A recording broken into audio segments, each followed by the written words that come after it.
contaminación, con microcefalia, con retraso del desarrollo, con riesgo de convulsiones hasta la parálisis cerebral. Esto es una malformación del desarrollo cerebral. Si tienen un niño que de pronto cuando va creciendo nota que no mueve medio lado del cuerpo, eso es una parálisis cerebral hemiparética, se llama, el niño nació así. Ya se dura resonancia magnética o tomografía, encuentran una lesión quística que es una, se llama encefalomalacia, o sea que hay un infarto cerebral intraútero y el niño murieron neuronas de un impasse, una cavidad, y ese niño tiene alto riesgo de complicaciones también. Inclusive si la madre tiene hábitos nocivos, fuma, drogas, alto riesgo que el niño tenga convulsiones al nacer. ¿Por qué podría convulsionar un niño cuya madre está en drogas? Podría estar en un síndrome de abstinencia. Podría ser por un síndrome de abstinencia o las mismas drogas causan también abstinencia. Eso es dentro de las causas prenatales. Dentro de las causas perinatales, o sea, ya al momento de nacer, tenemos, bueno, los prematuros tienen alto riesgo de convulsiones, por infecciones, por hemorragia, por asfixia, ¿no? Son alto riesgo. Los chicos que tienen, los prematuros, especialmente si tienen una hemorragia, como estamos viendo aquí, que no solamente es ventricular, sino que está alcanzando el parénquima cerebral, es alto riesgo que luego este niño también quede con epilepsia. Cualquier niño que nace asfixiado, recuerden que en la asfixia, en la encefalopatía hipóxico-isquémica, tenemos tres estadios, ¿no? El Sarnat 1, donde el niño está hiperexcitable, el Sarnat 2, donde el niño empieza a deprimirse y empieza a convulsionar, y el Sarnat 3, donde el paciente está en coma, ¿no? Entonces, usualmente en el Sarnat 2 los niños convulsionan y también tienen alto riesgo de epilepsia después.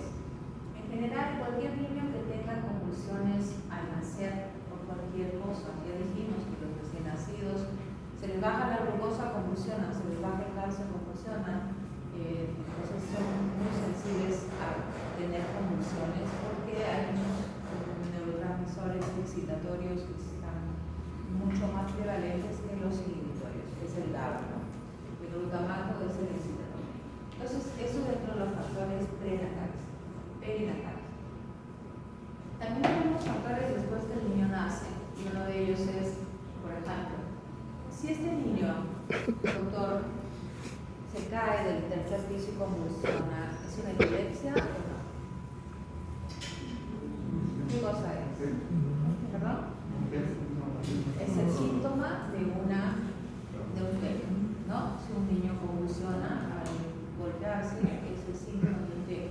Si este niño, 3 meses después, vuelve a convulsionar, ¿ya es una epilepsia? No. Ya es una Sí. epilepsia, Sí. o sea, le quedó como secuela. Entonces, la epilepsia no es nada agudo, la epilepsia es algo crónico, para ir diferenciando entre lo que es una crisis sintomática, un síntoma de alguna enfermedad, una meningitis, o es una epilepsia. Aquel niño que tiene tumor, ahorita tenemos un niño que tiene un tumor cerebral que empezó a convulsionar ya desde hace tiempo porque tiene ahí el tumor, ¿no es cierto? Entonces es el síntoma también de un tumor, pero este niño luego puede quedar también con una epilepsia. También hemos visto en la clase de ayer, la meningitis produce inflamación y a su vez esto lleva a convulsiones. Cuando un niño con meningitis convulsiona, ¿es una epilepsia o es el síntoma de la convulsión? Sí, es una crisis sintomática. Si este niño convulsiona 3 meses después, es una epilepsia. ¿No? El manejo es diferente. ¿Cuál sería el manejo de la convulsión, doctora, en una meningitis? ¿Cuál es el manejo? De acuerdo a la etiología, darle antibióticos y Para la convulsión.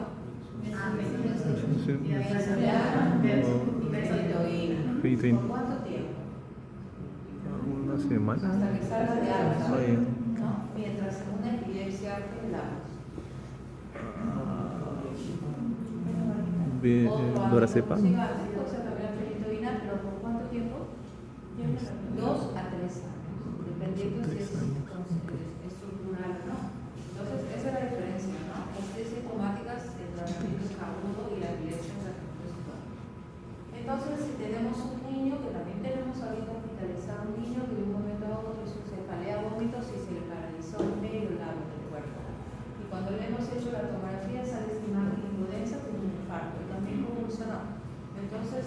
una crisis sintomática, el síndrome de un infarto, este niño puede quedar con epilepsia, ¿no? Esas son de causas postnatales, hay muchas. Y también tenemos factores genéticos, o sea que el niño ya nace predispuestos, como por ejemplo las convulsiones febriles. Los niños que tienen crisis febriles, mamá, papá, el niño tiene alto riesgo de hacer crisis febriles. Cualquier niño que trae una mancha de leche, una mancha hipocrómica, puede tener neurofibomatosis, esclerosis tuberosa, puede tener convulsiones en cualquier momento. Si tienen familiares con epilepsia, papá, mamá, el niño tiene alto riesgo de tener epilepsia. Y cualquier niño que nazca así con una alteración dismórfica, una mutación de un gen, de un cromosoma, también alto riesgo de tener convulsiones. Entonces, ¿por qué es importante reconocer que el niño tiene riesgo de convulsiones? Número uno, para estar alertas, ¿no? Para avisar a la mamá que el niño podría tener crisis en cualquier momento. Doctora, ¿qué le dices a la mamá de este niño? Señora, si su niño tiene crisis, ¿usted qué hace? La mamá, si el niño tiene crisis. Durante la crisis, Ajá, en ese momento. ponerlo en, enseñarle cuál es la posición de seguridad y para evitar que se haga. Ya, entonces, si tiene crisis, usted no se asusta, lo pone de costadito, echado, recostado, de costado, no le mete nada en la boca, cuenta los minutos, observa bien cómo hace la boca, si puede grave, no se asusta, cuenta el tiempo, y si va más allá de 2 o 3 minutos, tiene que salir a una emergencia, ¿no? Para un medicamento de dolor. Eso es uno, la importancia de prevenir cuando el niño podría tener convulsiones. Una vez que el niño ya tuvo la convulsión, eso se llama primera crisis, ¿no? Todavía no es epilepsia, es primera crisis siempre y cuando el niño sea normal y muy bien. Entonces, cuando nosotros evaluamos una primera crisis, ¿y a qué llamamos crisis? Todo aquello que empieza y termina bruscamente como un temblor, ¿no? Empieza y termina bruscamente. Hoy día nos hizo una crisis, pasamos visita con los que han rotado, el niño parpadeó un ratito y luego le pasó. Eso es una crisis. Si el niño está toda la mañana así, no es una crisis, es un movimiento involuntario, una coleostesis. Estamos hablando de una crisis paroxística, ¿no? Las crisis paroxísticas que empiezan y terminan bruscamente se dividen en epilépticas y no epilépticas.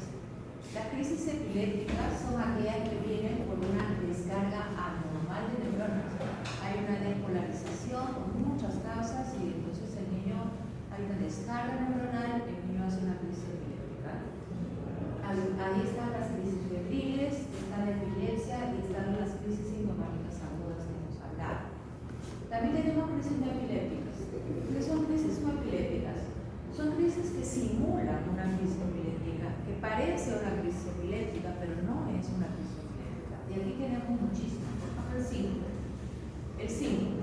¿Cómo es un síncope, doctor? ¿Cómo es? El paciente se cae de manera repentina y recupera el estado concentrado.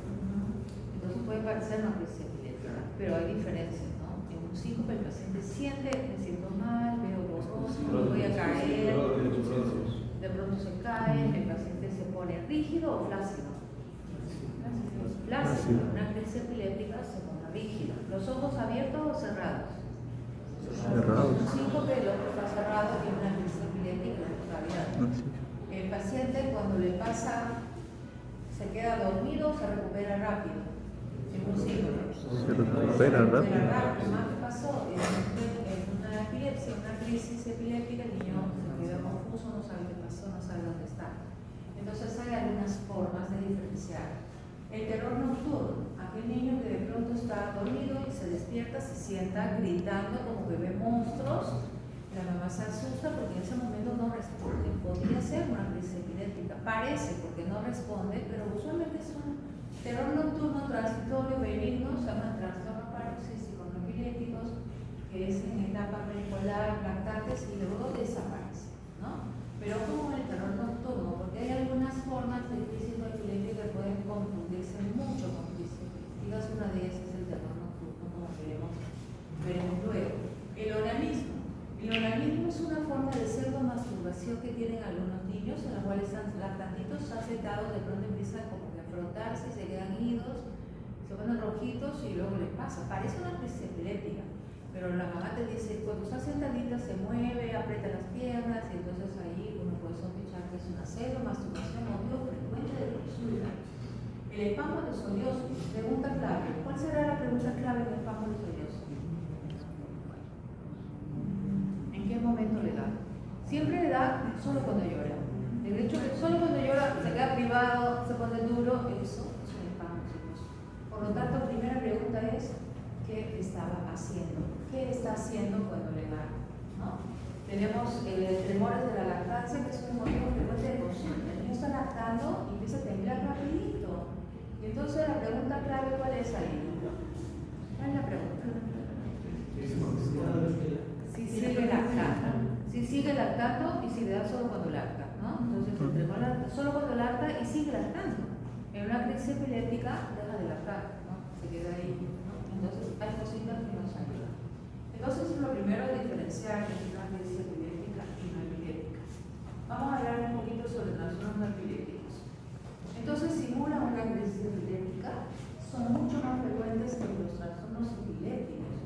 Por lo tanto nos va a llegar a la consulta más frecuentemente este tipo de crisis, ¿no? En la cual si nosotros confundimos, señora tiene epilepsia, eso es una epilepsia, vamos a ocasionar severos problemas sociales, porque ni al colegio lo quieren matricular, claro, el colegio se asusta, no, niños con epilepsia no los matriculo, económicos, porque como no es una crisis epiléptica, vamos a darle anticonvulsivantes, no va a responder, vamos a cambiar anticonvulsivantes más caros, vamos a pedir electrocardiograma, vamos a pedir resonancia magnética y al final que es un gran costo para toda la familia, ¿no? Por lo tanto, veamos acá en este niño. Este niñito de acá, a ver, quiero ver si lo podemos ver. Miren lo que hace este niño, ¿no? Es un motivo frecuente de consulta, se llama estrelecimiento. El niño está comiendo, está despierto, está tranquilito, la mamá le da de comer, recibe la comida y de pronto va a ser como que chupar un limón, se estremece así. ¿Bien? Entonces, como lo hace seguido, la madre de un niño está condicionando, pero ¿qué nota? ¿No? Han hecho así. El niño sigue comiendo, ¿no? Es una crisis, no eso. Y solamente hacen a veces cuando reniegan. Yo veo un paciente que cada que reniega, hace así. No es una crisis epiléptica, se llama estremecimiento. Entonces, para no confundir el diagnóstico, necesitamos una buena historia clínica, preguntar qué está haciendo en ese momento, estaba llorando, estaba dormido, estaba despierto, estaba comiendo, porque también tenemos otro trastorno paroxístico que se llama síndrome de Sandler, en la cual cada vez que come, el niño se tira para atrás y llora, parece un espasmo, pero es un reflujo gaseoso, ¿no? Entonces, ¿qué características? ¿Cómo hizo el ojo? ¿Cómo hizo la boca? ¿Cómo hizo el cuerpo? Cuando le pasó, cómo quedó, describir la crisis. Nunca en una historia pongan de frente crisis tónico-crónica generalizada, porque van a ver que esas son las menos frecuentes. Describan la crisis, se puso rígida, luego se sacudió, luego se quedó atontado, en orden.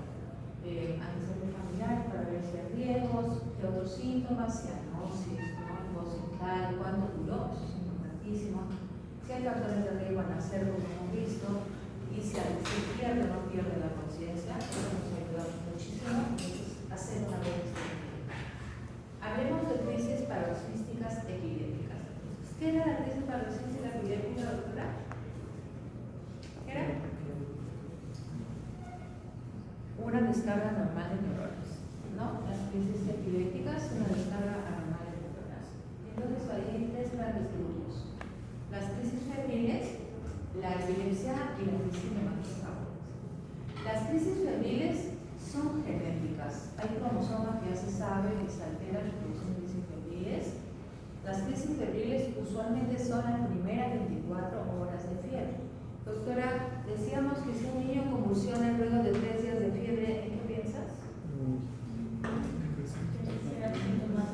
En una meningitis, ¿no? Siempre es, usualmente cuando la mamá ni cuenta se dio que tenía fiebre convulsiona y es edad dependiente, es entre los 6 meses y los 5 años. O sea, si le digo a un niño convulsionando a los 2 meses con fiebre, ¿van a pensar que es una crisis febril? No, probablemente asociada a fiebre, tiene que descartar una meningitis. Y si es un niño mayor de 5 años, convulsiona con fiebre, tienen que descartar que no sea una epilepsia, que se llama crisis febril plus, así se llama la epilepsia porque los niños convulsionan después de los 5 años con fiebre. Y estas crisis febriles pueden ser simples o complejas, que veremos luego, que igual va a depender del manejo. Para que sea epilepsia, en primer lugar, son crisis afebriles, sin fiebre. Para que sea epilepsia y dar tratamiento, tiene que haber más de 2 convulsiones, hoy y después de 24 horas la siguiente. Si es una primera crisis y el niño es normal, no se considera epilepsia, no se da tratamiento. Se investiga qué podría haber sido, pero si recurre la crisis, ya es una epilepsia. Pero si el niño tiene una lesión cerebral, o sea, tiene alto riesgo, tiene una lesión cerebral preexistente, como por ejemplo tuvo meningitis o tiene parálisis cerebral, una crisis, ya tienes que empezar el tratamiento porque tiene alto riesgo de recurrencia. Y las crisis sintomáticas agudas, que son aquellas que se debe a una enfermedad, un desequilibrio hidroelectrolítico, una hiponatremia, una hipoglicemia, una meningitis, un tumor, etc., ¿no? Esos son los 3 grandes riesgos.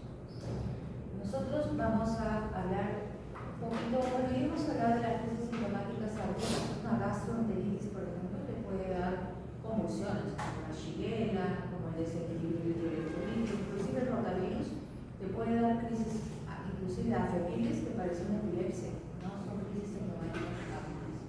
Las crisis febriles. Las crisis febriles se dividen en simples y complejas. ¿Cuál es el primer criterio para crisis febril simple? ¿Cuál es? El tiempo. De pronto empieza a convulsionar y cuando la mamá sale corriendo a tomar el taxi le pasó, ¿no? Entre la crisis febril compleja, el paciente llega convulsionando en emergencia más de 15 minutos. Entonces todo niño que llega convulsionando en emergencia, esa es una crisis febril larga, compleja, ¿no? ¿Qué otra cosa más para crisis febril compleja, doctor? ¿Otra crisis? ¿Qué otro criterio? Que sea focal, o sea, generalizada. De pronto, ¿qué otro criterio? Que tenga un desarrollo normal o una relación que es compleja, que alguien nació prematuro, de 1 kilo, que tenga familiares con epilepsia, también es complejo. Si tiene familiares con crisis febriles, normal, ¿no? Porque es genética. Entonces, ¿por qué sirve saber si es simple o compleja? Número 1, porque la compleja tiene alto riesgo de recurrencia.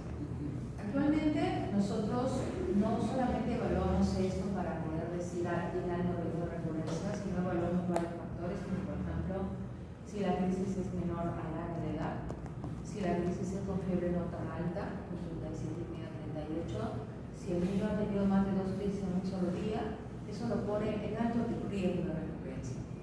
Entonces, cuando es una crisis febril simple, que la mamá viene y te cuenta, un hijito hace 2 días convulsionó, ¿cuál es el tratamiento, doctor? El manejo de la fiebre. Solo, en primer lugar, tranquilizar a la mamá. Señora, no se preocupe, las crisis febriles son benignas, no lesionan al cerebro, usted lo único que tiene que hacer es manejar la fiebre. ¿Cómo maneja la fiebre? Meterlo en una tina con agua no fría, friccionando 15 minutos, la palma de la mano, la palma de los pies, y dar su reprimán, si es que no baja, más de 38 y medio reprimán. Usamos paracetamol, pero más con reprimán, eso lo tranquilizas. Y si vuelve a convulsionar, igual, con el costadito. Si le llega a la emergencia convulsionando con fiebre, ¿qué manejas primero, la fiebre o la convulsión? La convulsión. Entonces ha habido casos que el pobre niño lo tienen metido debajo de la tina, convulsionando. No, primero tienes que... ¿Qué le das para manejar la convulsión? Benzodiazepina. Intranasal o intramuscular, ¿no? La crisis febril compleja sí tiene alto riesgo de recurrencia. Usualmente, a pesar que tiene todos estos factores de riesgo, esperamos por lo menos 3 crisis en un año para dar tratamiento en la crisis febril compleja. ¿Y cuál es el tratamiento? Tenemos 2. El tratamiento intermitente es, señora, cada vez que tiene fiebre, aparte de darle reprimán, usted le va a dar su diazepam, que ya lo tiene que tener preparadito, porque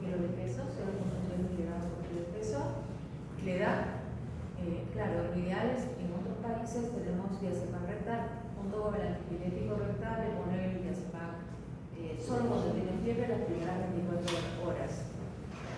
Si vamos a suponer no funciona ese medicamento, porque a veces la mamá prepara el sobrecito y el niño convulsiona, podemos utilizar, y siempre y cuando haya mucho riesgo de recurrencia, como si fuera una epilepsia, valproato de sodio o levetiracetam, por 2 o 3 años, como si fuera una epilepsia, ¿no? Entonces, acá es importante reconocer quiénes tienen factores de riesgo para ver el riesgo de recurrencia. Entonces, ahora hablemos de epilepsia. ¿Alguna pregunta sobre crisis febriles? Doctora, ¿cómo diferenciaría, bueno, aparte del hecho de que el paciente tiene el antecedente de fiebre, si está llegando recién, que ha sido una convulsión continua de más de 5 minutos o del estatus de epiléptico? ¿Cómo lo puede diferenciar de que ha sido algo simple de una fiebre? Todo niño que llega convulsionado al hospital se considera un estado epiléptico, salvo que vive frente al hospital. Significa que tú tienes que tener el ABC y su midazolam, ¿no? El estado epiléptico se divide en estado epiléptico precoz, que es hasta los 5 minutos, que se con diazepam, solo con un estado epiléptico precoz, mejoró con diazepam. Pero si no mejora, es un estado epiléptico establecido, ¿no? O sea, tienes que usar fenitoína o fentobarbital.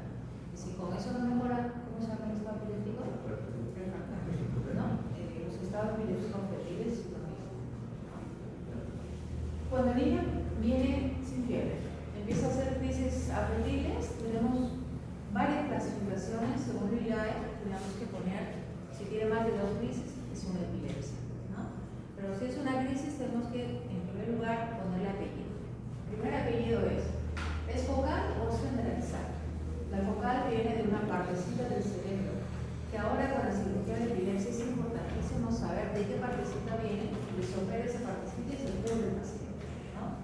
O viene generalizada, en el cual ambos hemisferios descargan a la vez. Eso es lo primero, es focal o generalizada o sindrómica, como vamos a ver algunos síndromes epilépticos. Lo primero.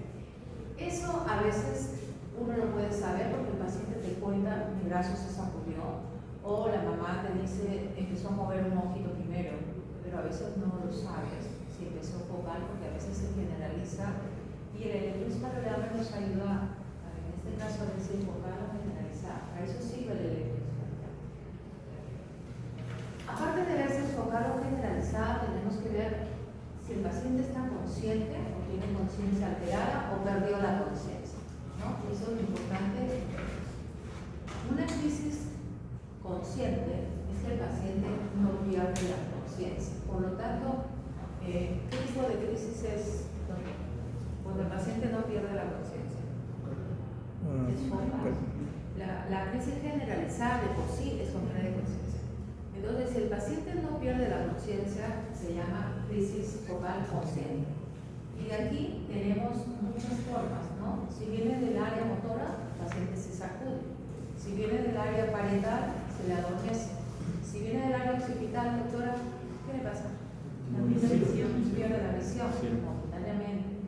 Si viene, y así van viendo de qué área viene. Eso es importantísimo, vean lo que antes se llamaba ahora es de dónde empieza la crisis.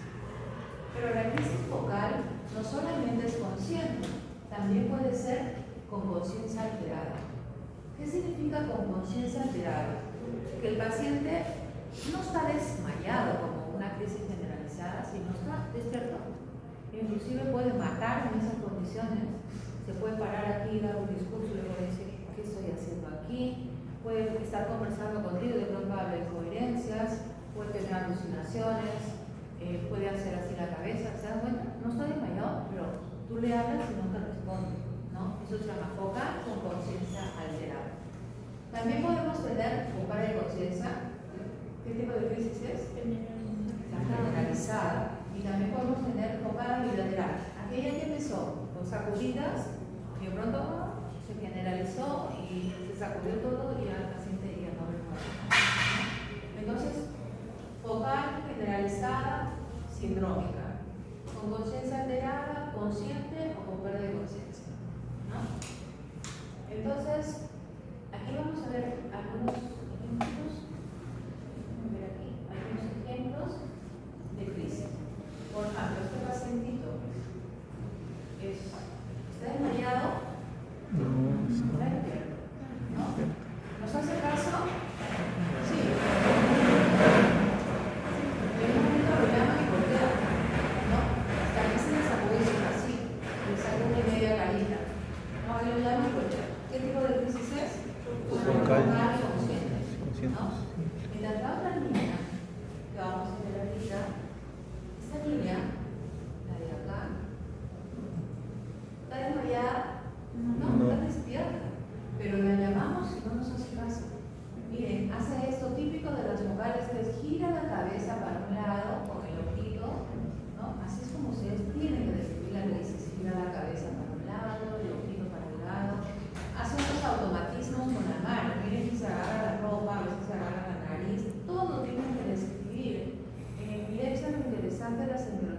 cada movimiento que ustedes describen, ¿no? Y sepan describir más que nada. Entonces no nos hace caso. A diferencia de este otro paciente, que es con pérdida de conciencia generalizada, miren, paciente hace unas mioclonías, ¿ven? Son unos saltos. Mioclonías son así sobresaltos, ¿no? Como que salta, ¿no? Y luego se pone rígido. ¿Qué tipo de crisis es? Tónica, rígida. Ahí a veces hemos visto tonos en extensión con abducción. Y luego empieza la fase clónica, de sacudidas. Eso es una crisis tónica. El paciente responde, nada, está desmayado totalmente, ¿no? Entonces, miren que le desmayaba, se altera totalmente. Está claro hasta aquí la clasificación de la crisis. Entonces, las crisis generalizadas, las que tienen pérdida de conciencia, se dividen entonces. Número 1, tónico-clónica. ¿Cómo es la tónico-clónica? Tónica, y luego no solamente es tónica. Cuando decimos la fase tónica es el paciente pierde la conciencia, el ojo se le va hacia arriba, supraversión tónica de los ojos hacia arriba, la boca está en cristos, ¿no? Se pone dura, se puede quitar con un palito, se pone cianótico porque el paciente está en apnea, rígido, y luego pasa atrás a qué fase? Clónica. Se sacude y luego pasa a la fase de relajación, en la cual se estaba los esfínteres, relajación de esfínteres, vómitos, cianorrea, broncorrea, y luego la fase posictal. ¿Cómo es la fase posictal? Letal. Confusión, somnolencia, ¿no? Estupor, eso. Eso es una crisis tónico-clónica generalizada y así se debe describir. Los ojos, la boca, el cuerpo, etc. Luego hay solo tónicas. ¿Cómo son las solo tónicas? Solo se siente, no se sacude. O crónicas, ¿no? Solo se sacude. O también puede tener atónicas. Pronto pierde el tono y se cae, no como una estatua, como la crisis tónica, sino hacia abajo, pierde el tono como una gota, se dice, ¿no? También puede haber mioclónicas, como hemos visto, sobresaltos. Esos son, aparte de entonces definir focal generalizada, sindrómica, con conciencia alterada, sin conciencia conservada, tenemos que poner motora o no motora. Todas estas que hemos visto son motoras y también tenemos crisis no motoras como las crisis de ausencia, en el cual el paciente se queda ahí mirando fijo y no se mueve, pero tampoco responde. Eso es una ausencia generalizada, porque el electro es bastante generalizado, ¿no? También tenemos un niñito que hemos visto la crisis hoy día que tenía una mioclónica de párpados, parpadeaba rápido, ¿no? Perdía la conciencia, pero no se movía, el paciente casi estaba dentro del ojo nada más, ¿no? Esas son crisis no motoras. Entonces, ya ustedes han visto la crisis motora, porque se mueve, ¿no? Pero acá tenemos una crisis no motora, que es la crisis de ausencia. La crisis de ausencia es la crisis más fácil de diagnosticar hasta la punta del cerro. Porque la mamá te dice, mi niño se queda con la mirada fija, y ustedes le hacen hiperventilar, que sopla ahí 1 minuto, y el niño te va a hacer la crisis. Se queda ahí un ratito con la mirada fija, parpadea un poquito, ¿no? Miren, y ya está el diagnóstico, ¿no? Ya está, no necesita ni electro, ahí se quedó con la mirada. Ella se fue un poquito para adelante, pero fíjense que le pasa y sigue soplando, ¿no? Esas ausencias son típicas de la edad escolar y son benignas, se curan, a los 12 años son edad dependientes, desaparecen, tienen un electro muy característico y se cura con barbato de sodio, en salud, sopla, no tiene neurólogo a la mano, hizo la crisis hiperventilando, barbato, ya está, responde rápidamente, 2 años de tratamiento y se cura, ¿no? Entonces las ausencias son genéticas. Acá nosotros, para resolver, tenemos una serie de crisis. A ver, observen bien. Niño, a ver, ¿qué hizo ahí? Un sobresalto. ¿Qué crisis son? Mioclónicas.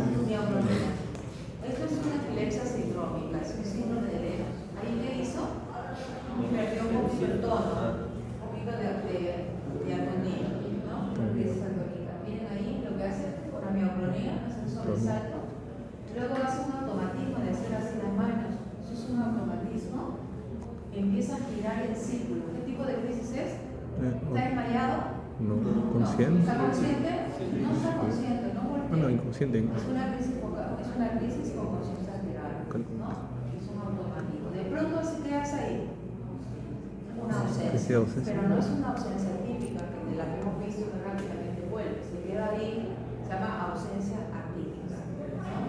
Ese es un lema, ¿no? Para que ustedes vean la cantidad de tipos de crisis que tiene, se llaman crisis mixtas, de difícil control, el niño tiene discapacidad intelectual, epilepsia de difícil control. Acá, para ver este niño, ¿qué le pasa al niño cuando está paradito ahí? Ausencia. Pierde el tono, se le cae la cabeza, ¿no?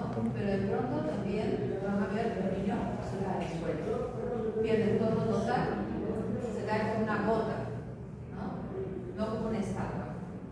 Se cae hacia abajo y después se levanta, ¿no? Eso es una crisis atónica. Una crisis atónica que también lo tiene el síndrome de León-Gastón. Y este otro tipo de crisis, estas crisis atónicas también son de difícil control. A veces necesitan radiosotomía para mejorar, ¿no? O sea, operar el cuerpo de ellos. Y estas son también generalizadas con espasmos. Tenemos un niño con espasmos ahorita interesado que hace esta crisis, ¿no? Hace un salto así, como que salta un sobresalto. Eso obedece a otro síndrome. ¿Qué síndrome? Están tocando conmigo, síndrome de West. Síndrome de West, que también tiene espasmos, retraso al desarrollo, episademia, sobrevalorado. Entonces, esas son las crisis generalizadas en todas sus variedades. Dentro de las crisis focales, también podemos tener tónicas, por ejemplo, los prematuros son crisis focales. Estiran el brazo y se quedan ahí un rato, tónicas. Pero una de las cosas interesantes en las crisis focales es las no motoras. Las no motoras son las que más se confunden con los trastornos paroxísticos no epilépticos. Por ejemplo, un simple rubor facial con taquicardia. ¿Con qué se podría confundir? Un rojito queda ahí con el organismo. O sea, claro. se queda ahí, puede ser una crisis, rubor facial y taquicardia, apnea. De pronto estás hablando y te trabas, no puedes hablar, o dejas de hablar, o empiezas a hablar incoherencias, o entras en un lugar y sientes que ya estuviste ahí, ¿no? O sensación de miedo, de angustia, estás dormido, te despiertas, ¿con qué se puede confundir? Si estás dormido, te despiertas con una sensación de y entonces, o te empiezas a reír, eso se llama crisis elásticas, ¿no? Te ríes, así sin motivo, y eso se asocia con hematoma hipotalámico, con un tumor del hipotálamo. Y se diagnostica solo así porque en un momento se ríen, y no, se ríe, pero pues es un tumor, ¿no? Entonces, hay muchas formas de crisis focales que pueden confundirse.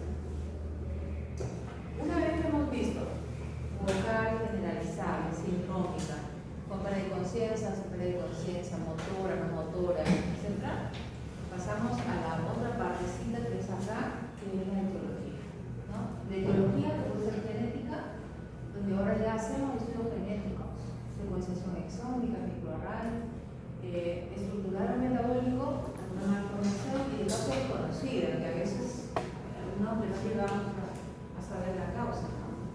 Esta es la tablita que ustedes deben recordar.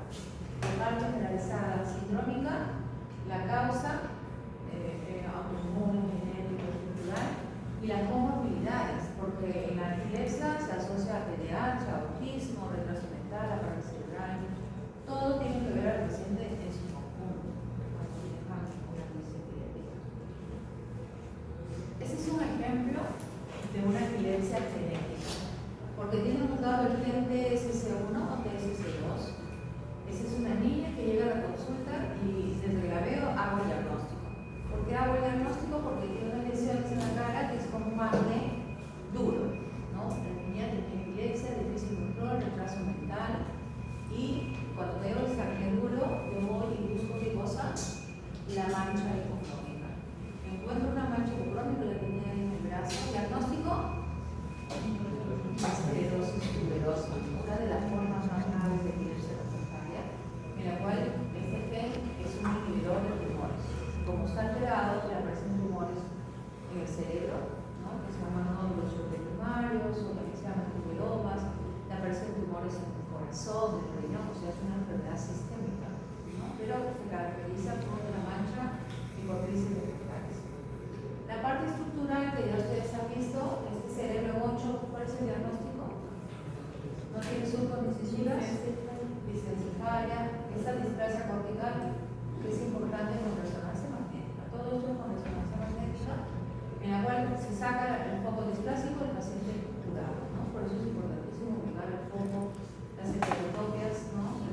caso de los niños que son neonatos, para las convulsiones febriles, tengo entendido que no usan Repriman.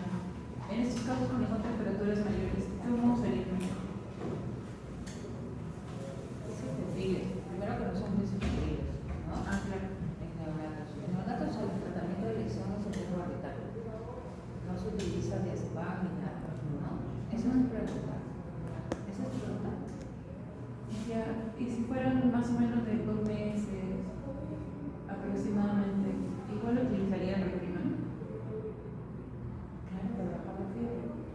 Lo bañas y le das Repriman, ¿no? Y si funciona, ya usas diazepam y ketamina, lo que sea, ¿no? Pero en neonatos de 3 meses, pero ahora les voy a explicar el tratamiento. ¿Qué ciudades pido cuando tengo un paciente que ha convulsionado? Según los protocolos, por lo menos un electroencefalograma en todo paciente que tiene crisis afebriles. Si tiene crisis febriles, no necesita. Pero si son crisis afebriles, por lo menos un electroencefalograma. Y si hay dudas, un video de electroencefalograma, que ahora más o menos lo tenemos. O si no, pedir a la mamá, señora, por favor, si le vuelve a dar usted grave. Y la mamá nos trae la crisis. Y hacemos el diagnóstico, porque el diagnóstico es clínico. El electro puede salir normal y ahí vemos la crisis, sí son crisis, no son crisis, ¿no? Según lo que la mamá trae. Tomografía, por lo menos una tomografía en todo lactante que debuta con una crisis aguda. Por lo menos una tomografía, ya que es una resonancia magnética, pero no lo tenemos. Y el PET, el SPEC, la magnetoelectroencefalografía, solo con fines de cirugía de epilepsia para ubicar exactamente el foco y el tóxico de dónde viene, ¿no? Que no lo tenemos en el país, muy escaso. Estudio genético. Lo ideal es que si no encuentras una lesión estructural con malformación, debe pasar estudio genético. Especialmente si tiene dismorfia, si tiene además retraso mental, etc. Y entonces ahora hacemos secuenciación exónica y encontramos cantidad de mutaciones, ¿no? Pero finalmente solo nos sirve para ver qué mutación, qué gen está mutado, pero sí en realidad todo paciente debe tener estudio genético actualmente, ¿no? O sea, usted presenta un trabajo de niño con epilepsia, si no tiene estudio genético, no te lo recibe. Eso. ¿Por qué además también es importante el estudio genético? Teníamos un paciente, un lactante de 2 meses, no paraba de convulsionar, le dimos levetiracetam, los últimos medicamentos, nada. De pronto un día se le da carbamazepina y nunca más las crisis. Qué raro, ¿qué pasó? Un milagro. Y cuando ya se hizo los estudios genéticos, se descubrió que hay una mutación que es el KCNQ2, en el cual son muy sensibles a los bloqueadores del canal de sodio, como es la ferritina y como es la carbamazepina. Entonces, a partir de ahí, ya no usábamos nosotros ni ferritina ni carbamazepina, porque tenemos levetiracetam, en niños pequeñitos, ¿no? Preferimos el levetiracetam, pero cuando aparece usted que y no responde, volvemos a la ferritina que no lo usamos, a la carbamazepina. Para eso también sirven los estudios genéticos, nos podemos orientar al tratamiento. ¿Cuándo le pedimos estudios metabólicos? Número 1, cuando la crisis no se controla, se hacen refractarios, no responden, y no hay una lesión estructural, tenemos que pensar en algo metabólico. Cuando hay antecedentes familiares de que se le murió el niñito al nacer, cuando los papás son primos hermanos, cuando el paciente empieza a regresionar, 6 meses ya se sentaba y ahora ya no se sienta, ¿no? Tengo que hacer estudios metabólicos, cuando hacen encefalopatías, etc. Usualmente pedimos lactato, amonio, piruvato, hacemos gases arteriales, una bioquímica completa y luego mandamos a laboratorios particulares para el avisaje neonatal metabólico ampliado y a visitar la secuenciación. ¿Cómo manejamos entonces la epilepsia? Hasta aquí hay una pregunta con respecto a exámenes auxiliares. Lo primero cuando les llega a la emergencia un paciente convulsionando es una epilepsia que está debutando o es una crisis sintomática aguda. Entonces ustedes tienen que buscar algunas cosas. Por ejemplo, recuerden que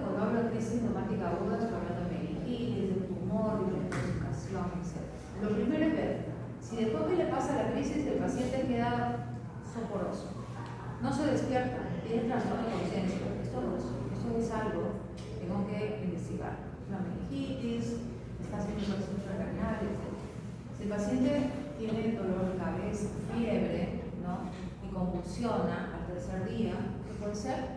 Una meningitis tuberculosa, bacteriana.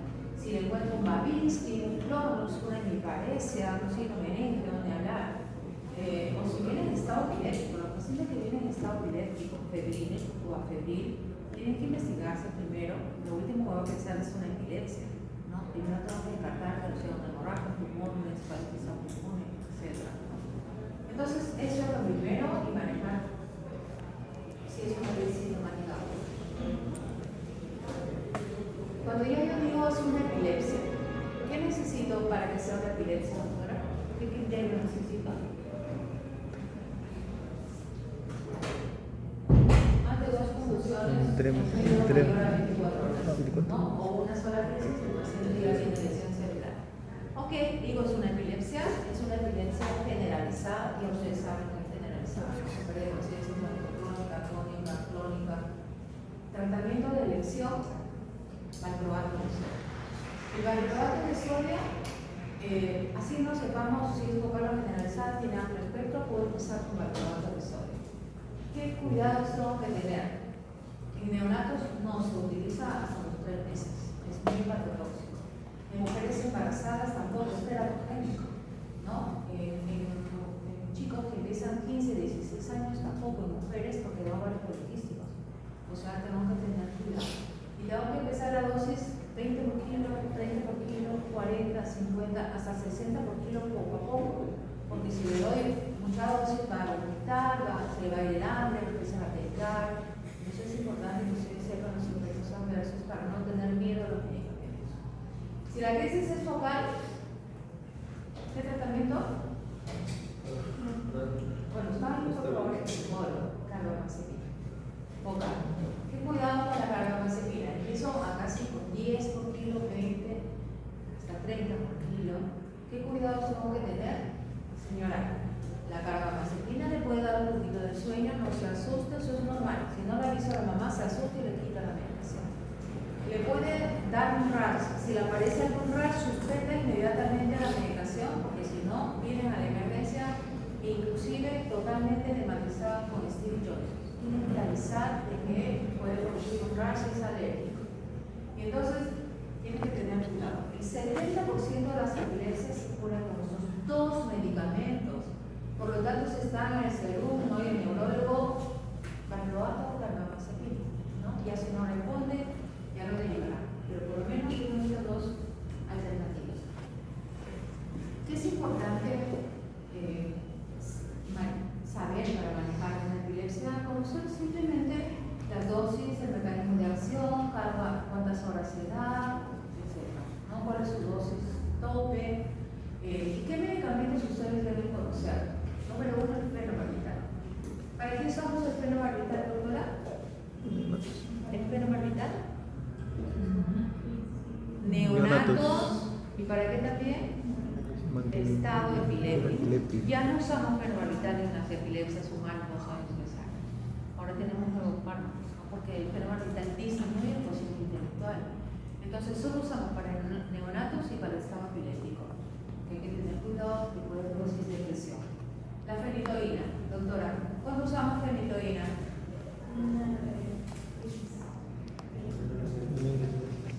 Solo en estado epiléptico.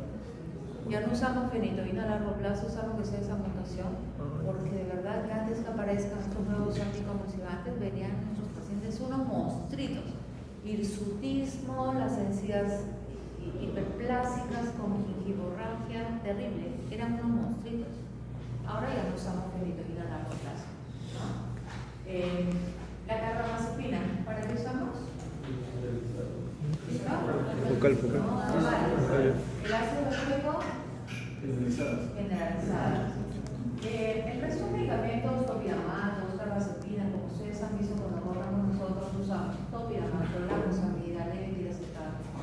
Es porque nosotros manejamos aquí ese 30% de epilepsias que no pueden ser manejados en otro sitio. Acá nosotros vemos epilepsias si necesita una especialidad o instituto de tercer nivel. Pero la mayoría de epilepsias es carbamazepina y valproat. ¿Qué otro fármaco deben conocer? Las benzodiazepinas, ¿no? Que debe administrarse debidamente, con kilo de peso, con mucho cuidado. Y eso es lo más importante que ustedes aprendan en la lengua. Usualmente hacemos cada 6 meses 2 horas para ver si el paciente está tomando la medicación o no, que sea decisivo funcionando. Pedimos hemograma, pedimos plaquetas. ¿Por qué pedimos plaquetas? Porque el valproato produce plaquetas. Entonces a veces tenemos que suspender porque se le cayeron las plaquetas. Hay que cambiar de medicamento. Y lo importante también es que el paciente tiene que seguir haciendo su vida normal. Tiene que seguir yendo al colegio, haciendo ejercicio, dormir bien, porque la falta de sueño es un gatillo para crisis epilépticas. Si le da faringitis y tiene que tomar amoxicilina, ¿le suspenden o no el tratamiento? Jamás. No. Jamás se suspende el tratamiento bruscamente. ¿Qué pasa si suspendemos bruscamente el tratamiento? Estatus epiléptico, ¿no? Entonces el paciente se compensa totalmente, ¿no? Eso es lo que se debe hacer.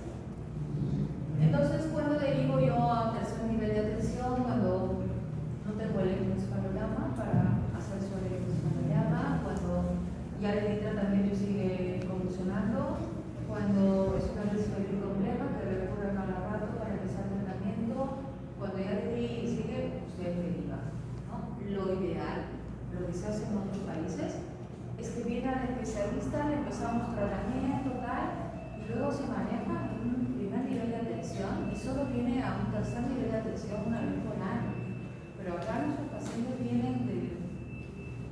Acá no funciona el primer nivel de atención, el paciente dice que no nivel. Eso tiene que ir preparado. Entonces nosotros debemos contrarrepetir las cosas. ¿Cómo manejamos, si estudiamos más rápido, la epilepsia en tercer nivel de atención, que son las epilepsias refractarias, aquellas que han sido resistentes a más de 2 fármacos bien elegidos y bien dados? No responden, manejamos, ¿no? Síndromes epilépticos y algunas comorbilidades. Acá en tercer nivel de atención, ya sabemos para crisis focales, carbamazepina, para crisis generalizadas, valproato. Y acá nosotros manejamos síndromes epilépticos como otros fármacos, como por ejemplo la vigabatrina, que ustedes deben haber oído con el síndrome de West, el epiracetam y todos esos medicamentos para estos síndromes que son muy difíciles. Entonces, solo les voy a mencionar algunos síndromes como el de Ohtahara. Es importante, hoy día hemos tenido un niño con probable Ohtahara porque empezó a convulsionar a los 3 días de vida. Entonces, el síndrome de Ohtahara es un síndrome que tiene, los síndromes usualmente tienen 3 características. La forma de crisis, todos convulsionan igual, el electroencefalograma, todos tienen el mismo electro y la evolución, todos tienen la misma evolución, por eso se llama síndrome. Entonces, el síndrome de Ohtahara son niños neonatitos que de pronto empiezan a convulsionar así un poco como este pequeñito. No, hace un saltito, es una miotonía, ¿no? Es un síndrome de Ohtahara que tiene un electro bien característico, se llama paroxismo, crisis, supresión de voltaje en el electro y mala evolución. Si vamos a ir de West, mala, de morir. ¿El tratamiento cuál es? Fenobarbital, porque es un neonatito, ¿no? También ahora debe piracetam. Ese es un síndrome de Ohtahara. El síndrome de West, que ya ustedes han visto, ¿no? Que tiene una triada. ¿Cuál es la triada, doctora, del síndrome de West?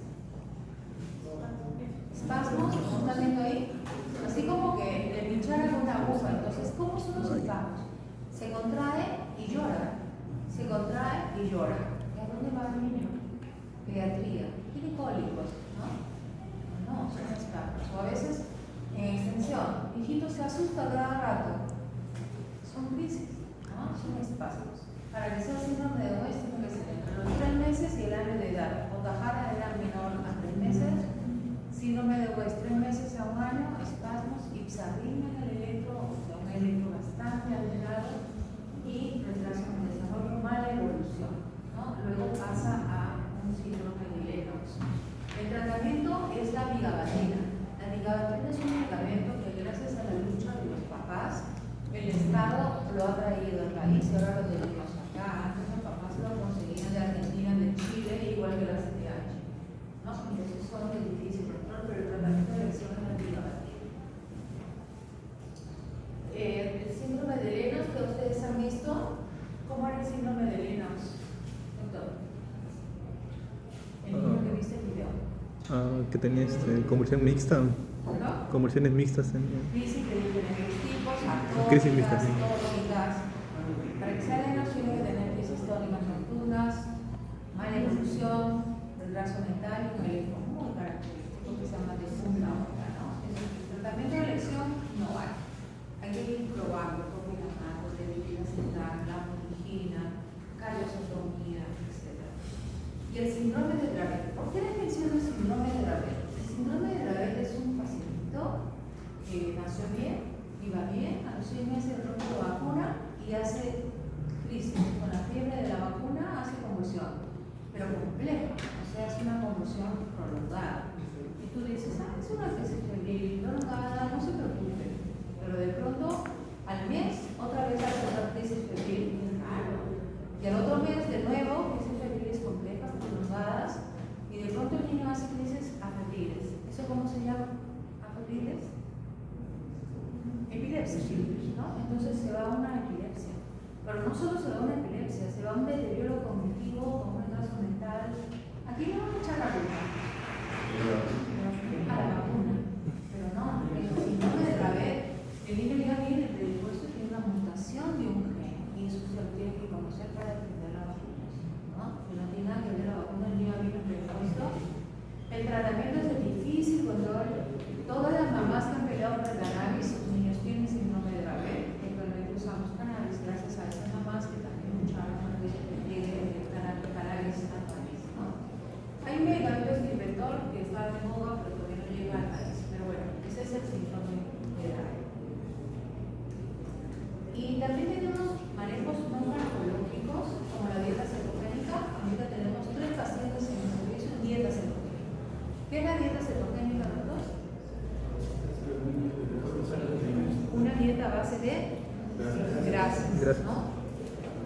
Poquito carbohidratos, no se puede dar dextrosa, por ejemplo, nuestros niños no pueden tomar jarabes que tienen azúcar, siempre tienen que limitarse los azúcares y tienen algunas indicaciones como este gluten, ¿no? Como algunos síndromes. Tenemos la cirugía de epilepsia, caliosotomía, episiotomía. Ahorita tenemos 3 pacientes esperando cirugía de epilepsia en este hospital.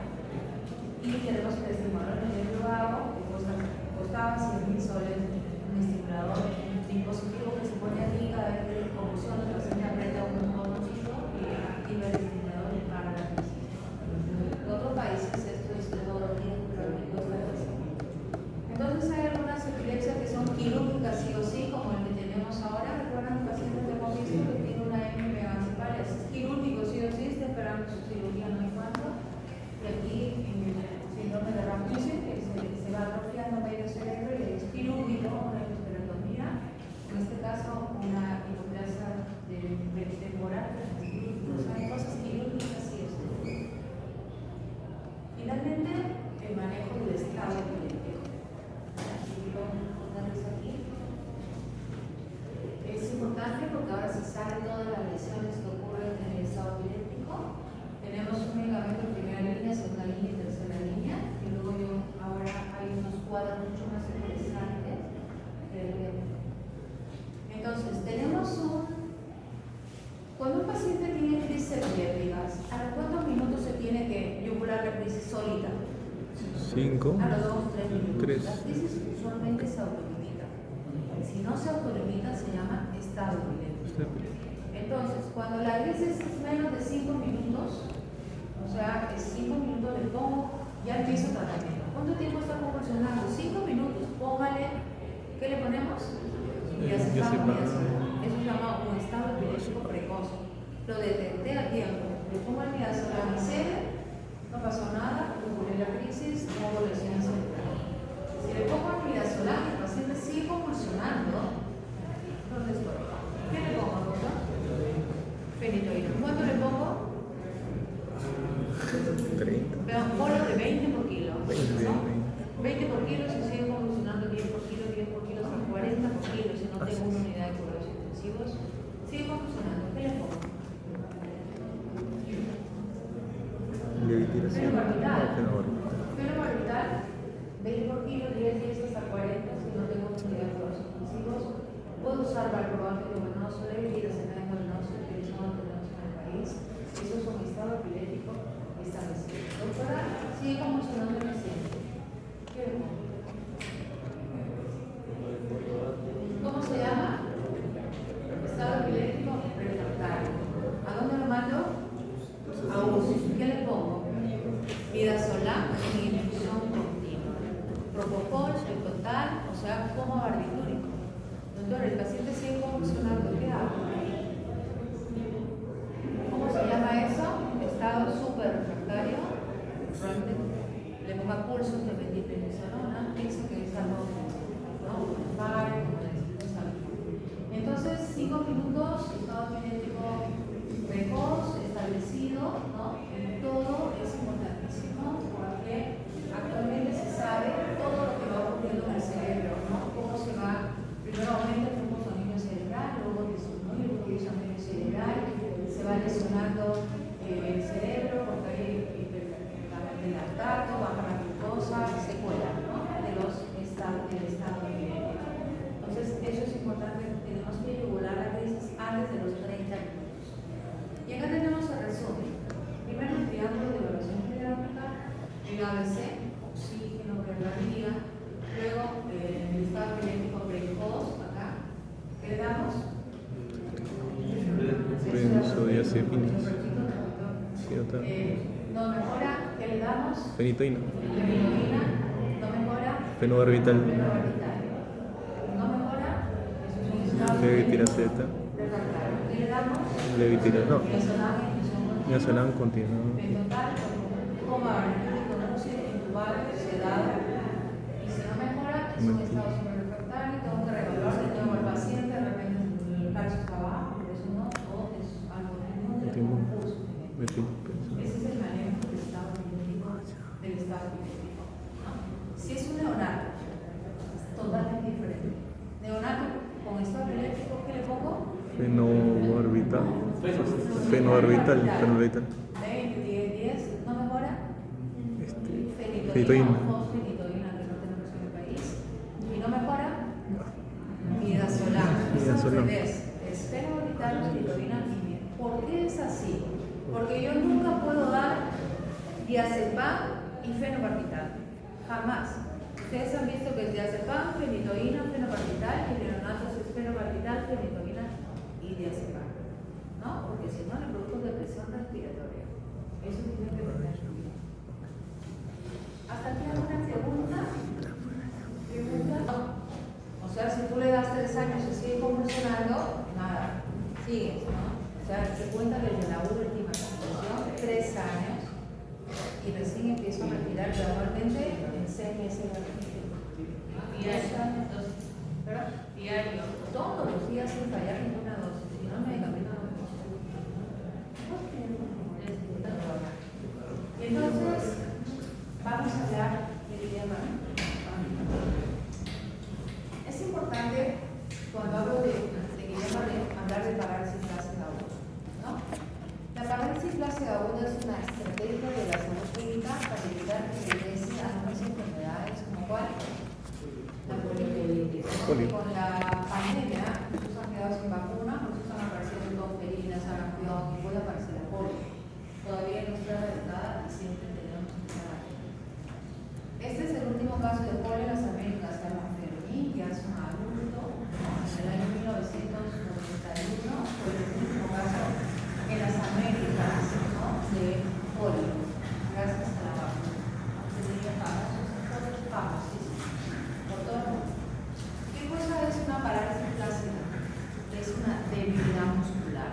Hoy día han visto que hemos tenido como 2 niños que tienen debilidad muscular y de todo, pero no es una flácida aguda, el niño tiene 8 meses, ¿no? Entonces eso es otra cosa, es una polineuropatía crónica. En este caso estoy hablando de polineuropatía aguda, ¿no? Entonces hay debilidad muscular, el paciente no puede mover la pierna y además para que sea flácida tiene que no tener cosa al revés. Eso es una parálisis flácida que puede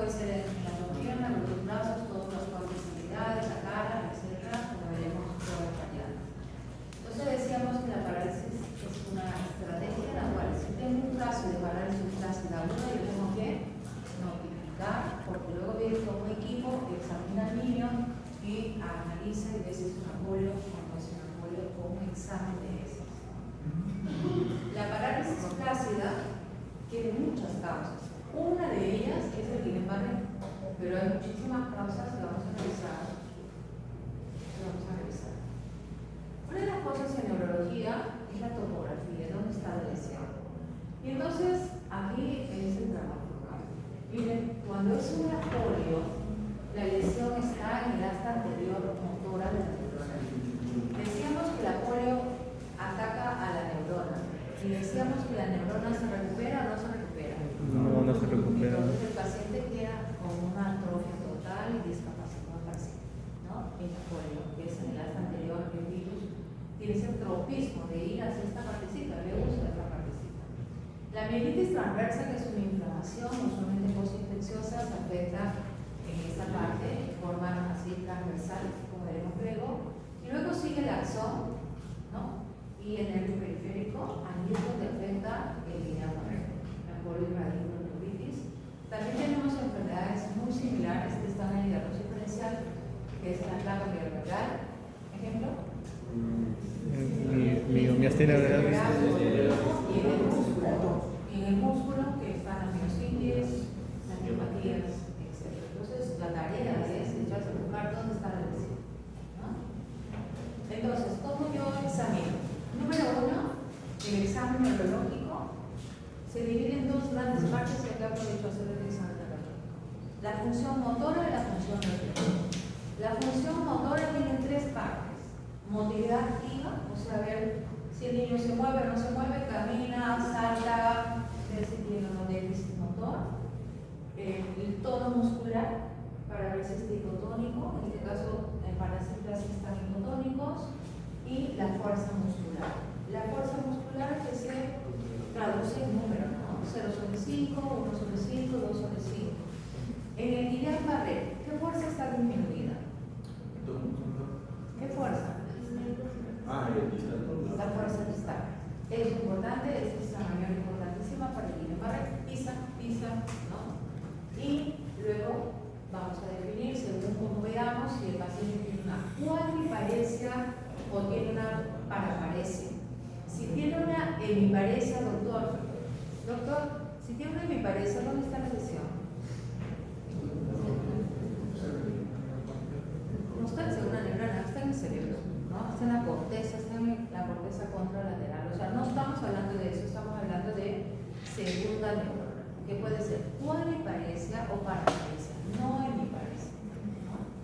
Entonces, paraparesia o hemiparesia según cuánto de debilidad tiene. Y la otra es la función refleja, ¿no? En la cual examinamos los ojos tendinosos que deben estar disminuidos o abolidos, pero también buscamos reflejos patológicos, porque en el diagnóstico diferencial entran enfermedades como la mielitis transversa, que al inicio es reflexica, no tiene reflejos, y a los 2 o 3 días empieza a aparecer clonos, Babinski. Por eso es importante. Si nosotros encontramos un clonus, un Babinski, ¿dónde está la lesión? Primera neurona, en la corteza o en el paquete córtico espinal, que es la mielitis, ¿no? La lesión está en los lados, donde pasa la lesión primera neurona. Entonces, en las parálisis flácidas, uno de los reflejos está causado. Otra cosa que también examino para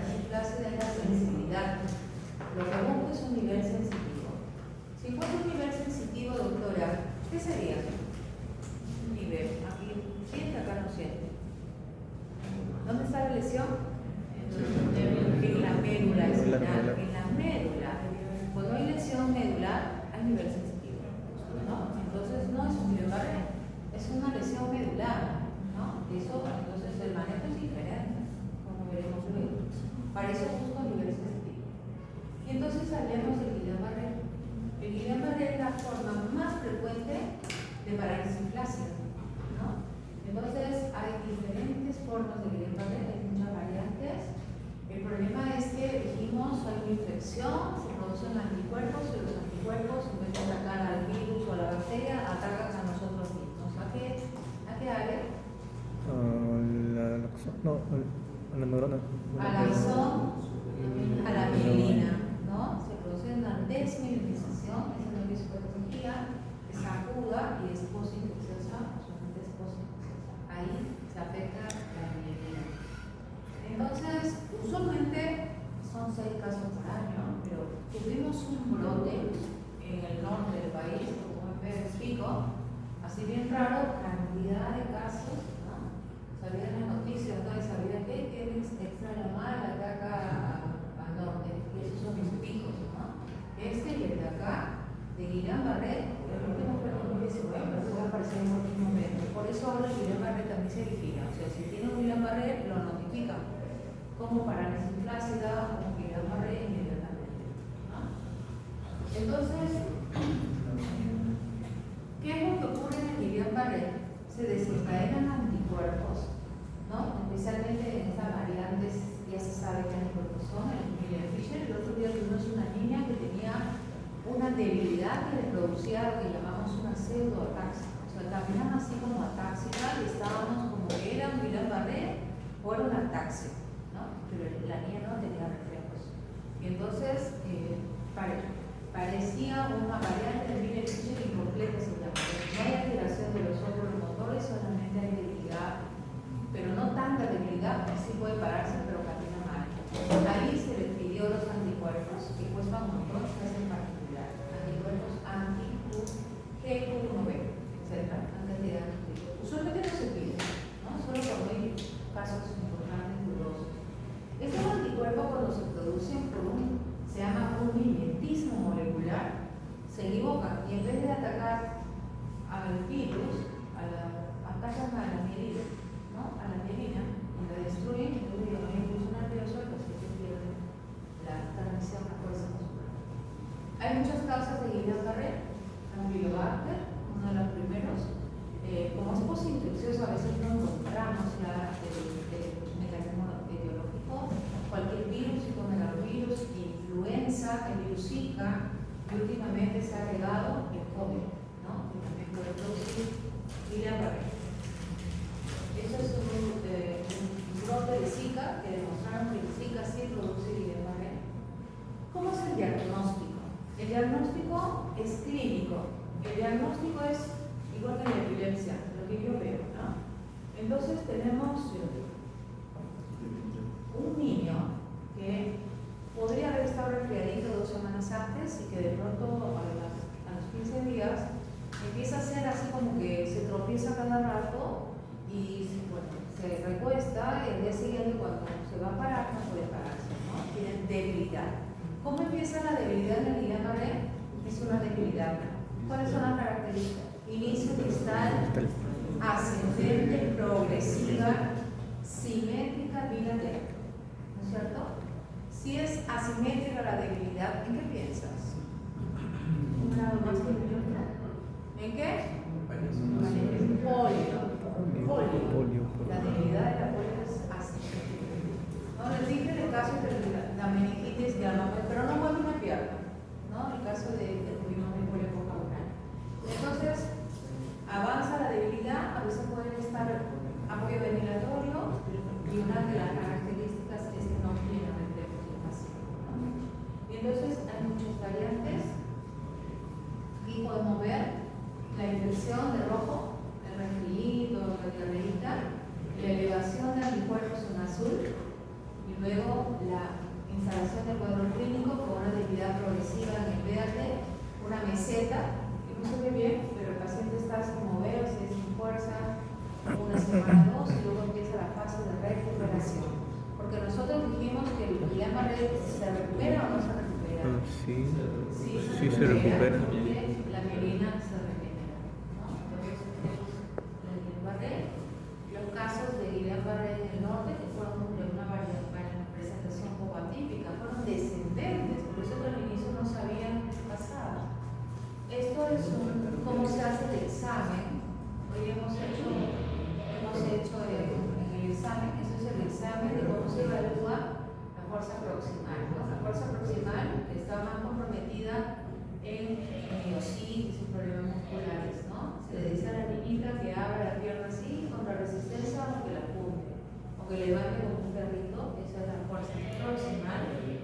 La fuerza distal es importante en el Guillain-Barré, en la cual usted pues le dice que pisa mi mano, pisa y va viendo la resistencia que nos hace, ¿no? Y la función refleja, ¿no? La fuerza muscular se describe en números. 0 no mueve nada, 1 mueve el dedito, 2, ¿recuerdas el niño que le duele todo? Movió el dedito, desplazaba la extremidad, pero no podía vencer la gravedad. 3 sobre 5, 4, 5 sobre 5. Así se describe. Y cuando ustedes tengan un caso de Guillain-Barré, tienen que hacer un muñequito, ¿no? Con su cuello, la cintura escapular, el brazo, el brazo de la mano, la cintura pélvica, el músculo de la pierna del pie.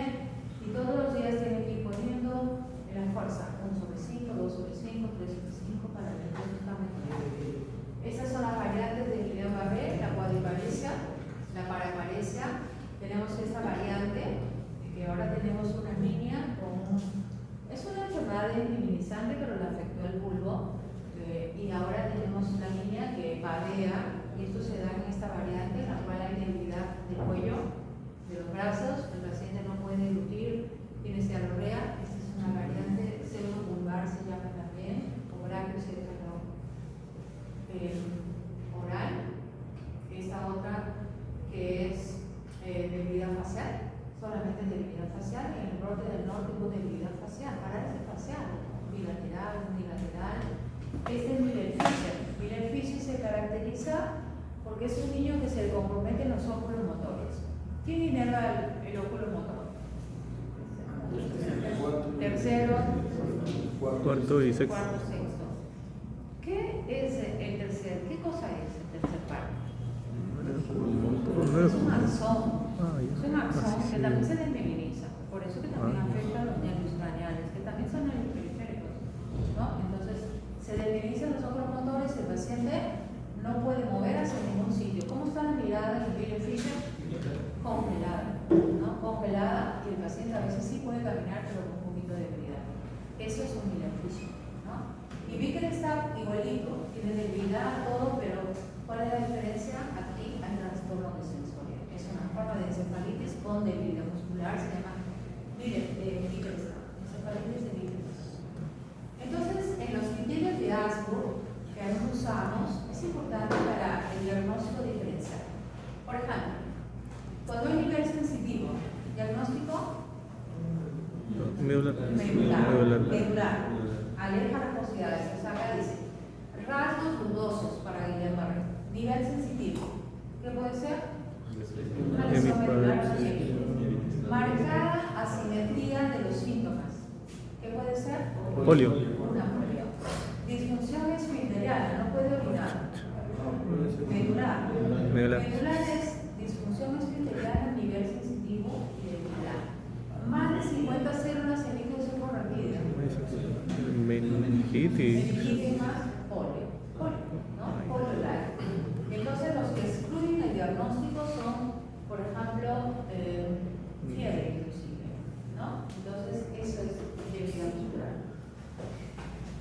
Actualmente nosotros usamos los criterios de Brighton a propósito de los brotes que hubieron en el norte para tener seguridad de su Guillain-Barré, porque hubo muchas dudas de será o no será. Lo ideal es tener un nivel de certeza 1. ¿Qué significa nivel de certeza 1? Que tiene la clínica, que le han hecho la función lumbar y han logrado la disociación, donde aumentan las proteínas y no hay células, y tiene una electromiografía compatible. Es lo ideal. Lamentablemente no se cumplen los criterios. Los pacientes salen de alta, la mayoría de nivel 2, significa que sí tenían la clínica, pero solo le pudieron hacer la función lumbar o la electromiografía. No se hicieron las tres cosas, ¿no? No es lo ideal es las tres cosas. Y lo peor es que a veces salen con nivel 3, o sea, solo clínica, no le hicieron ni función lumbar ni electromiografía. No es lo ideal, ¿no? Porque puede confundirse con otras cosas. Entonces, criterio de Brighton, importante. ¿Para qué sirve la electromiografía? La electromiografía sirve para hacer una clasificación electrofisiológica. Tenemos variantes también con la electromiografía. Esto es normal, ¿no? Ustedes ven aquí la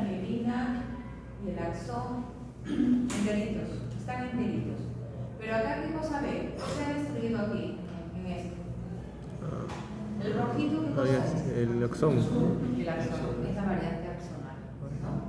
Es lo que llamamos nosotros el AMA, tipo AMA de un síndrome de Guillain-Barré. Acá, ¿qué cosa observa? Es la variante desmielizada, que se llama axonal. Y también hay la mixta, ¿no? Que es el sitio motora que está en el. Entonces, para eso sirve la electroconvulsión, ¿no? Donde se va a alterar la velocidad de fusión.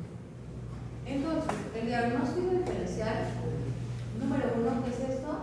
La mielitis transversa, que les dije que se inflama de esta forma.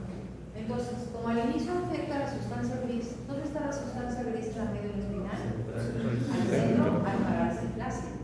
Pero como también se inflama la parte de primera neurona, por donde pasan los axones de la vía piramidal, el paciente va a tener una fase reflexica, y al segundo o tercer día, ¿no? Tenemos niños, no, es un Guillain-Barré, y al tercer día aparece hiperreflexia clonus, Marinsky, no era un Guillain-Barré, era una mielitis transversa que seguro debe haber tenido nivel sensitivo y disfunción cerebral. ¿Qué le pido si es un Guillain-Barré? ¿Qué le pido si es una mielitis de examen auxiliar? Una resonancia magnética según el nivel sensitivo. Y entonces me va a salir la lesión en la médula espinal. ¿Cuál es el tratamiento, doctor? Es hormona. ¿No? Entonces, ¿cómo yo sospecho una mielitis? Porque no puedo orinar, viene con globo vesical y no puede mover las piernas y tiene nivel sensitivo, eso es una mielitis, ¿no? Pero al inicio puede venir solo flácido y parece un Guillain-Barré, por eso está en el diagnóstico diferencial. La polio, ni hablar, ¿no? Niño como que es fiebre, hasta convulsiones, líquido patológico, es una meningitis, también hay una fase meningia de la polio y la debilidad es asimétrica. Este niñito, les conté ayer, creo, es el primer caso de polio vacunal que tuvimos hace unos años, que vino porque tenía meningitis y la mamá decía, pero no mueve una pierna. Y entonces se hizo esta maniobra al borde de la cama, que ponen al niño al borde y se le cae una pierna. ¿No? Los niños usualmente recogen la pierna, pero se le caía la pierna asimétrico, polio, ¿no? Y luego vinieron 7 casos más, y por eso se cambió a la vacuna intramuscular de polio. Ya saben que la polio se afecta el asta motora y esto es irreversible en la lesión. El botulismo es en la placa neuronal. Aquí está la toxina, ¿no? Afecta la placa neuronal. Como clínicamente la debilidad es descendente. O sea, empieza así con midriasis. Tienen que ver las pupilas cuando tenga un niño con debilidad muscular. Porque si tiene midriasis, eso puede ser un botulismo. Midriasis, babea, no puede deglutir, se le cae el cuello y luego la debilidad es descendente. Eso es un botulismo, estreñimiento, se afecta la musculatura lisa y entonces se afecta la antitoxina, ¿no? Y la miositis. Cuando hubo el brote de Guillain-Barré, mucha gente venía de emergencia asustada, apenas se tuvo una debilidad, yo tengo Guillain-Barré. Entonces traían a muchos niños que no podían. Al final recuerdo mucho una niña que en realidad no podía pararse, se paraba así y lloraba. Cuando le tocábamos lloraba. ¿Diagnóstico? Miositis. ¿Qué se pide para miositis? CPK. 3000. Este es el diagnóstico. Miositis, antiinflamatorios, en 3 días la niña está poniendo la lesión está en el diagnóstico de defensa. También hemos tenido niños veganos con deficiencia de vitamina B12, que tienen debilidad muscular. Hemos tenido una niña con hipocalemia, se le cayó el potasio, hizo una debilidad muscular, dijeron Guillain-Barré y nada, hicieron un control de potasio y seguía abajo, tenía una enfermedad renal, ¿no? Entonces, ojo con eso, hay mucho diagnóstico diferencial, intoxicación por plomo, cosas que hay que ir buscando. Por eso es que nosotros, en el examen auxiliar, entonces, aparte de la clínica, hemos dicho hacemos la función lumbar y a veces pedimos algunos anticuerpos, ¿no? ¿Qué vamos a encontrar ahí? Eso es rápido. Aumento de proteínas y células, ¿no? Una hiperproteinurgia y la electromiografía nos sirve para las variantes del Guillain-Barré, para confirmar el diagnóstico. Pero el plan de trabajo no es solo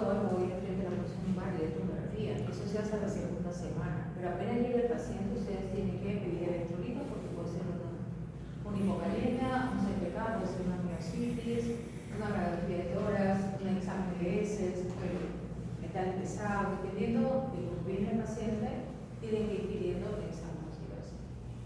Finalmente, el manejo es el ABC, que el paciente está, que no puede ni toser ni respirar, irá a cuidados intensivos para apoyo ventilatorio, ¿no? Y lo manejamos en conjunto con rehabilitación, con UCI. Todo paciente tiene que ser hospitalizado, todos, porque es que viene con debilidad y lo mandas a su casa y en su casa progresa y no, tiene que llegar hospitalizado todo paciente con debilidad muscular. ¿Y cuál es el manejo? El manejo nos guiamos de la escala de Hughes. Hughes que nos dice si necesita o no necesita. ¿Cuál es el tratamiento del Guillain-Barré, doctora? ¿Cuál es? Inmunoglobulina. Y entonces, dependiendo de la escala de Hughes, si el paciente camina, puede caminar más de 5 metros, no necesita.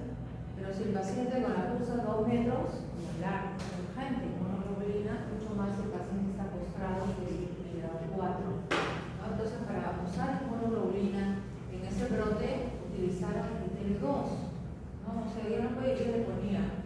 Y usualmente es en el estadio 3, en Hughes, ¿no? Cuando no puede caminar más de 5 metros. El tratamiento es inmunoglobulina, que lo da el CIS, cuesta un montón, pero lo da el CIS solo para el Guillain-Barré. No tenemos ninguno para otras enfermedades, como hepatitis aguda, que también se indicaba, pero no lo da el CIS. La escala 2-3 de Hughes, ¿no? Precozmente o plasmaféresis, dependiendo de lo que más tienen a la mano, ¿no? El hospital de Mayo, ellos tienen más a la mano plasmaféresis, ¿no? Hasta que llega la inmunoglobulina y entonces hacen plasmaféresis, se ha visto que el resultado es el mismo. Y entonces el paciente, si mueve, si camina, no necesita inmunoglobulina. La inmunoglobulina es 2 gramos por kilo, dosis total, en 5 días, o 0.4 gramos por kilo día, ¿no? Entonces lo de 0.4 gramos hoy día, por 5 días, me salen los 2 gramos por kilo día, ¿no? Hemos tenido casos de Guillain-Barré que algunas son resistentes, hemos usado 4 gramos y hay literaturas en 6 gramos y podemos usar ese por kilo día de inmunoglobulina. Siempre tienen que tener cuidado con los efectos adversos, ¿no? Por eso se monitoriza en la historia frecuencia cardíaca respiratoria, saturación, presión arterial, que puede hacer algún rash, por ejemplo, alérgico, siempre vigilando el plasmaféresis, que se hace en los hospitales, que es recargar plasma, son interdiarias, 5 sesiones interdiarias. Donde se utiliza un catéter de alto flujo, albúmina, se carga el plasma por albúmina y también es muy eficaz.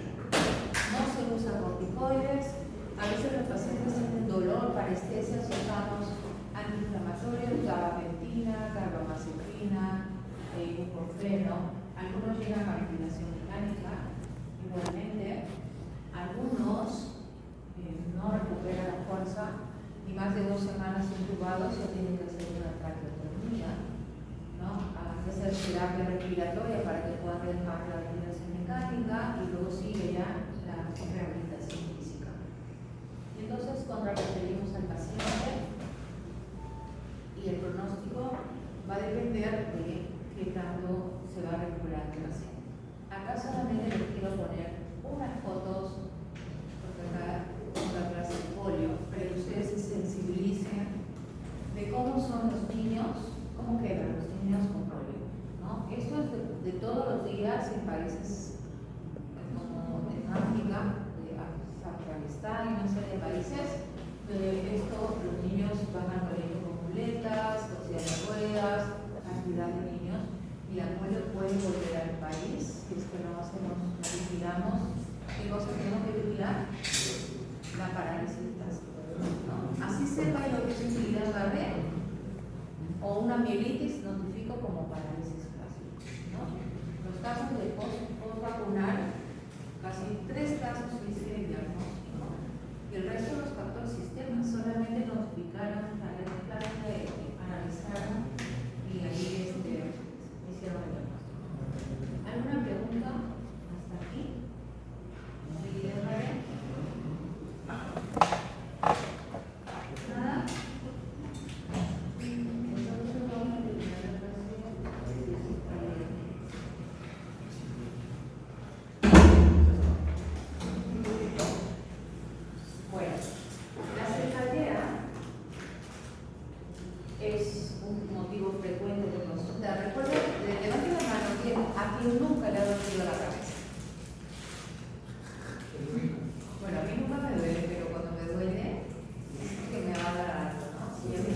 avisada que si me duele muchísimo me lleven corriendo la imagen.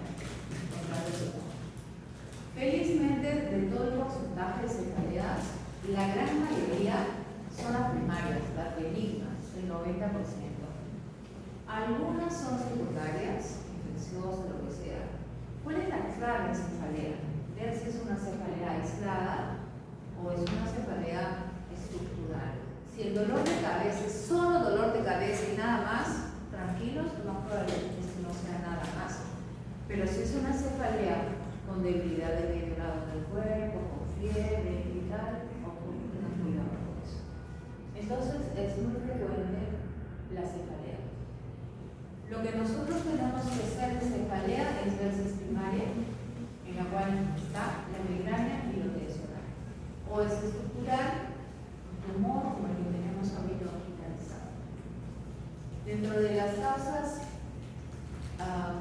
dentro de la clasificación, también se clasifica en aguda, subaguda, crónica, etc. Y para eso tenemos este cuadrito. Este cuadrito nos ayuda muchísimo.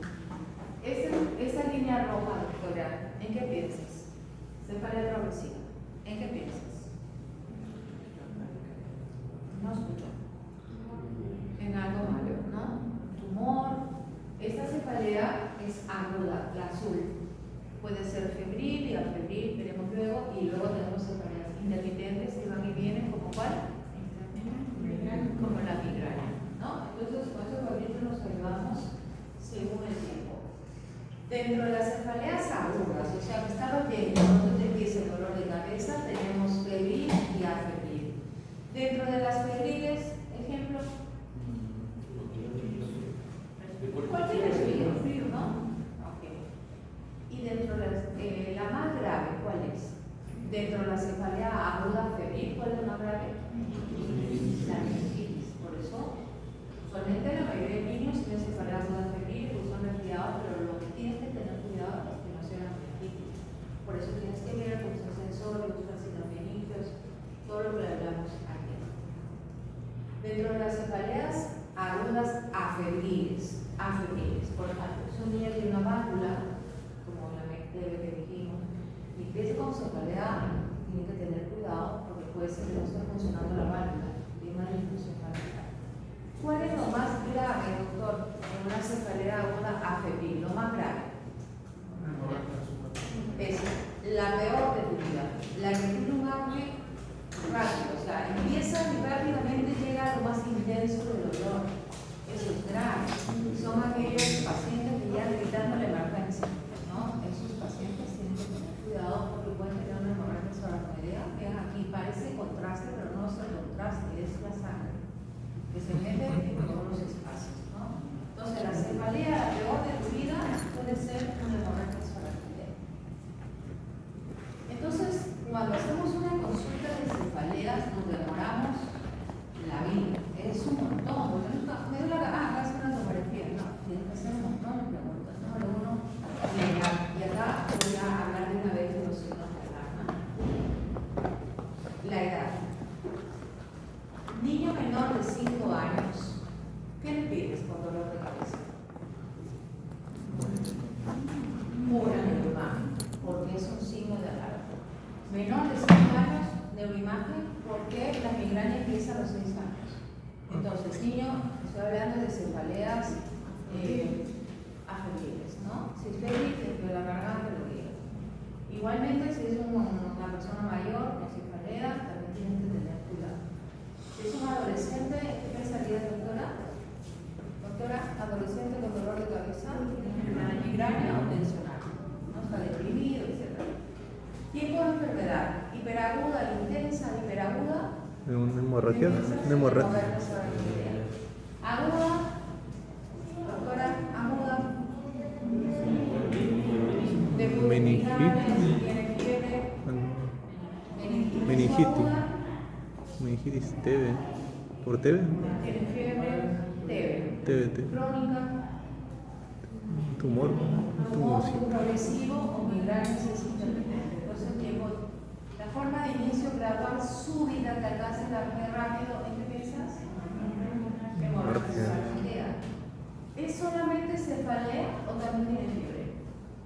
¿En qué piensas? Meningitis. Meningitis. ¿Es solo cefalea o también ha tenido cambios de conducta? Ah, ya. ¿En qué piensas? Encefalitis. Una hipertensión renal, una Hipertensión. ¿no? Cambios de Ótimo. conducta, los niños se ponen irritables cuando hay problemas, ¿no? Entonces, ojo, no solo cefalea, también cambio de conducta. La duración. Para migraña, ¿cuánto tiempo tiene que tener de dolor de cabeza? De duración. No. Más de 2 horas. Para migraña, uno de los criterios es cefalea más de 2 horas. Si es aquella no migraña, ¿no? Como criterio diagnóstico muy complejo. Lo otro es las características. ¿La migraña qué características tiene? Latido, Pulsante, tensional, compresivo, te aprieta, compresión. eso. Al niño, te late, te hinca, te aprieta. Porque si quieres, ¿cómo te duele? Te duele, no sabe cómo expresarse. Y ver la intensidad. ¿Cómo evaluamos la intensidad del dolor? Con las caritas o con de 1 al 10. ¿Cuánto te duele de 1 al 10? 5, 6, 7, y evaluamos la intensidad. Y así seguimos con las preguntas, ¿no? Siguiente pregunta. Si aparece al despertar, el dolor lo despierta, ¿qué piensan? Es una bandera roja, se llama, es un signo de alarma. El dolor de cabeza lo despierta. Meningitis. Es un signo de alarma, ¿no? Si es luego del colegio, ¿qué piensa? Va al colegio y regresa con dolor de cabeza, doctor. Se le ha ido mal en el colegio, le llamaron la depresión, tiene un TDAH, etc. Igualmente, si es intermitente, de varios meses, si se localiza, usualmente la migraña en los niños no es unilateral como en los adultos, es bilateral. Es global el dolor de cabeza. ¿Con qué se acompaña? La migraña, ¿con qué se acompaña? Puede haber náusea, Alteraciones visuales. náuseas, sonofobia, forofobia. Eso hay que ver con qué se acompaña. ¿Con qué incrementa, no? Si de pronto yo lo estoy a ver, salta, se le duele la cabeza, eso es un signo de alarma. Una postura hipersalta, se recuesta y le duele más, cuidado con esos rojos, banderas rojas. ¿Con qué disminuye? La migraña, ¿con qué disminuye, doctora? Durmiendo. Mientras un cuarto oscuro y duerman, le va a hacer dolor de cabeza. La cefalea tensional, ¿con qué disminuye? Con un paseo. Voy a dar una vuelta al parque y regrese mejor, ¿no? Entonces hay que ver cómo disminuye y ver si tiene aura o no tiene aura. Las auras pueden ser por diferentes formas, visuales, rayas, que hay que preguntar al paciente porque a veces puede confundir con la visión, como hemos visto. Entonces, seguimos preguntando si hay otros síntomas. Por ejemplo, si tiene dolor de cabeza y se le paraliza medio lado del cuerpo, ¿qué puede ser? Un infarto. Si tenemos un niño ahorita que tuvo dolor de cabeza, es el Parkinson, un infarto cerebral. Si tiene trastorno de conciencia, dolor de cabeza y se duerme, meningitis, hemorragia, depresión renal, si tiene fiebre, meningitis, si tiene convulsiones, ¿no? Un infarto, etc. Entonces, buscar si hay otros signos. Además de eso, tenemos que buscar antecedentes personales, especialmente adolescentes, ¿no? Si consumen drogas, a veces no pasa porque hay adolescentes, si consumen demasiado analgésico, porque hay cefalea por abuso de analgésicos, si tienen problemas en el colegio, eso a veces se nos pasa por algo también, si hay problemas en casa, si hay violencia familiar, si tiene una enfermedad de fondo, ¿no? Tenemos niños con lupus que de pronto hacen cefalea y hacen una vasculitis, VIH, hacen un absceso, etc. Ahora sigue el examen físico. O sea, ya yo hice una anamnesis y ¿qué voy a buscar yo en el examen físico? Número 1, la presión arterial, que a veces nos olvidamos de tomar. La actitud, está quejumbroso, ¿no? O está tranquilo. El sensorio está sonriente, es irritable. La marcha, ¿no? Si es atáxica, ¿qué piensan? Cefalea, marcha atáxica. Si se da algo más mecánico, un tumor de fosa posterior, cerebelo. Si es hemiparética, ¿en qué piensan? Una lesión, infarto. Si tiene café con leche, Neurofibromatosis. Neurofibromatosis puede ser un tumor, porque está inhibido el gen inhibidor de tumores. Y en el examen regional, ustedes tienen que medir la cabeza, ¿no? Tienen que percutir la cabeza, ponen la cabeza aquí, percuten acá. Si es timpánico, es una hidrocefalia. La cara, a ver, sonríe, si tiene asimetría facial, ni hablar, está haciendo aparente sexto par. Presionar los puntos dolorosos para ver si no tiene sinusitis, ver el fondo de ojo, las pupilas, inclusive tenemos que ver cómo arde, porque a veces puede haber una disfunción de los dientes, tenemos manipular. Todo eso en el examen físico. En el examen neurológico ya dijimos la función motora, ver si mueve o no mueve. La función refleja, ver si tiene clonus valvis, que una cefalea esto es grave. Los pares craneales, el sexto par mira hacia afuera. Si el paciente no puede mirar hacia afuera, eso es grave en una cefalea. Es el primer signo de hipertensión craneal. Ver si tiene dismetría y autocinesia, para si el velo, el tumor se le ve frecuente en los niños, sinomeningios y todas las funciones superiores. Entonces hacemos un examen antes de pedir de frente a la tomografía. Este es un pequeñito que tiene cefalea y le digo, a ver, levanta la pierna. ¿Qué nota? Se le cae la pierna. Tenía una hemiparesia, no era cefalea avilada, tenía una hemiparesia. Tomografía, tenía una hemorragia en el lado contralateral por una malformación arteriovenosa. Babinski, de hablar, cuando de ojo, parálisis del sexto par, importantísimo, sinomeningios, etc. Bueno, acá son algunos casos que antes ya no me da tiempo. Cuando hay una cefalea aguda, dijimos que lo más importante es ver qué tan intensa se evoluciona el dolor de cabeza, ¿no?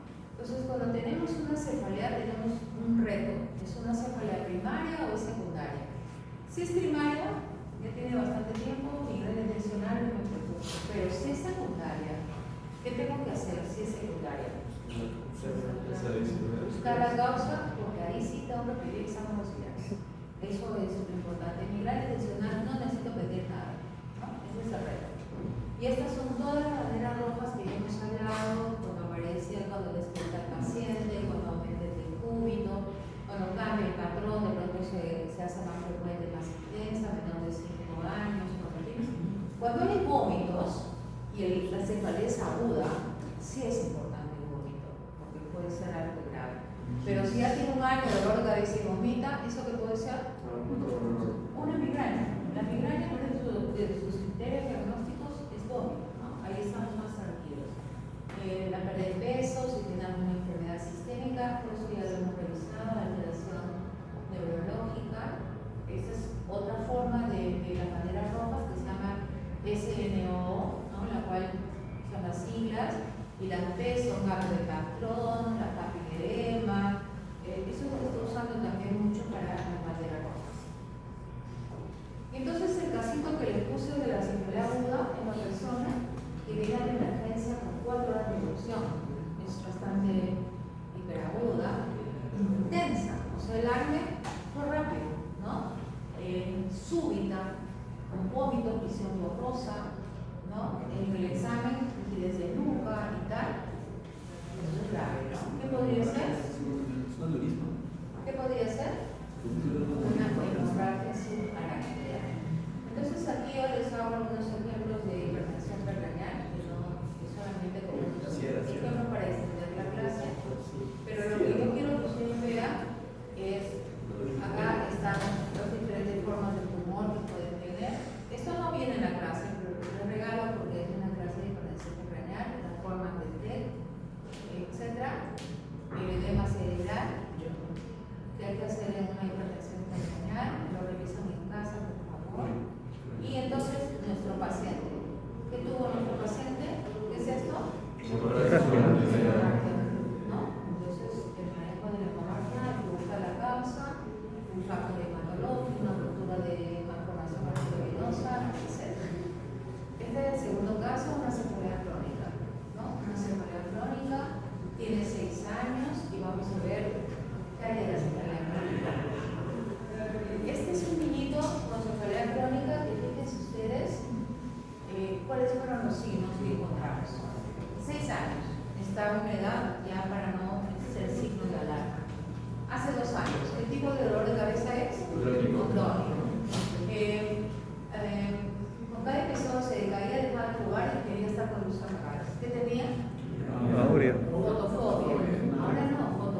pulsátil y todo lo demás.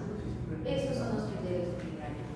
Tiene esos criterios, cefalea al menos 5 crisis en un año, que sea crónica. O sea, tiene que haber tenido 5 episodios en un año de dolor de cabeza. Que tenga pulsátil, velante, que sea intensa, moderada, severa, que empeora con la actividad física y que además tenga náuseas, vómitos, fotofobia y sonofobia. Con eso ya está el diagnóstico de migraña, no necesita ningún examen auxiliar. Que a veces puede tener aura, eso también hay que investigar, pero el manejo es el mismo. Hay algunas formas de migraña hemipléjicas que duele la cabeza y se te paraliza, que puede confundirse con un infarto cerebral. Puede haber una migraña basilar que se llama, que viene cefalea más ataxia. Son variantes de migraña. Algunos precursores de migraña pueden llevar niños a la emergencia desde chiquitos con vómitos recurrentes y que no les puede ver nada, con dolor abdominal que va y viene a la emergencia. Esos son síntomas de que este niño va a tener migraña cuando crezca. Entonces son síntomas que se llaman premigrañosos. La migraña se asocia con obesidad, con depresión, etc. ¿Y cuál es el tratamiento? El tratamiento es diagnóstico precoz y antiinflamatorios. Ibuprofeno en niños pequeños cuando empieza el dolor de cabeza y niños más grandes subactivitales. Si tienen mucho vómito, antieméticos, ondansetron, etc. Y importantísimo, dormir bien, evitar mucho chocolate, quesos, chifas, mejorar los hábitos de rutina. Esto también tenemos un estado migrañoso, es aquella migraña que no mejora, intenso y llega a la emergencia. En la emergencia nosotros hidratamos al paciente, le damos ketorolaco, podemos a la vez un corticoide, ¿no? Eso es un estado migrañoso porque el paciente ha roto los gatillos, se ha comido un chifa, un chocolate, una bolsa de chocolate, etc. Se descompensa. Tercer caso, cefalea mixta. Veamos. Tiene una cefalea de hace un año. ¿Qué cefalea es? Crónica. Pico latido. Migraña. Le dura a veces varias horas. Migraña. Mejora con el sueño. Migraña. Más a despertar. Cefalea. Te molesta el ruido. Vómitos. Migraña. Hasta ahí. Migraña. Pero hay el dato que toma paracetamol a cada rato. ¿Qué podría ser? Por Cefalea por abuso de analgésicos. Más de 8 panadores al mes, cefalea por abuso de analgésicos cuando existe el rebote. Pero resulta que también hace 3 meses la cefalea se hace casi diaria. Todos los días te duele cuando sale del colegio. ¿Qué puede ser? Tensional. Algo está pasando. Hace una semana, ojo, la cefalea ha aumentado de intensidad con fiebre. ¿Qué pasó aquí? Al niño con migraña le dio un resfrío y le dio fiebre. Es una cefalea aguda, febril, que lo puede tener cualquiera, ¿no? Pero ojo con la meningitis, ¿no? Además de eso, la mamá insiste en que a los 2 años se cayó por escalera. Entonces, cuando una mamá, el niño a los 7 años empieza con dolor de cabeza, empieza a recordar todas las veces que el niño se ha caído, viene de asociada, es que se cayó a los 2 años. ¿Ustedes qué le dicen? No pasa nada, porque los traumatismos dan problemas en el momento, no 5 años después. Tranquilizan a la madre porque si no, le va a hacer la tomografía. Tienen quejas en el colegio, es un niño distraído, o sea, podría tener problema emocional, tensional, TDAH. Pero además, la tía tiene cefalea migrañal. El antecedente de migraña en la familia contribuye al 50% del diagnóstico de migraña. Pero fíjense, hay un hermano que falleció con tuberculosis y tiene cefalea febril. Ojo con eso, no se le puede pasar una tuberculosis. Entonces eso es lo que se llama una cefalea mixta. Tiene una cefalea migrañosa más tensional. Entonces, en esos casos hablamos de cefalea tensional, que es cuando hay mucha tensión, especialmente ahora que hay muchas computadoras, etcétera. La cefalea tensional también tiene diagnóstico. Más de 10 episodios, no 5 era la migraña, era más de 10 episodios en un mes, o sea, es mucho más frecuente que la migraña. Dura no tanto, cefalea opresiva, no hay mucha náusea, no hay mucho vómito, no hay mucha sonofobia. son los criterios de cefalea tradicional. ¿Cuál es el tratamiento? Vacaciones, ¿no? Mejorar los hábitos de ustedes que están todo el día en la computadora, empezar una cefalea tradicional.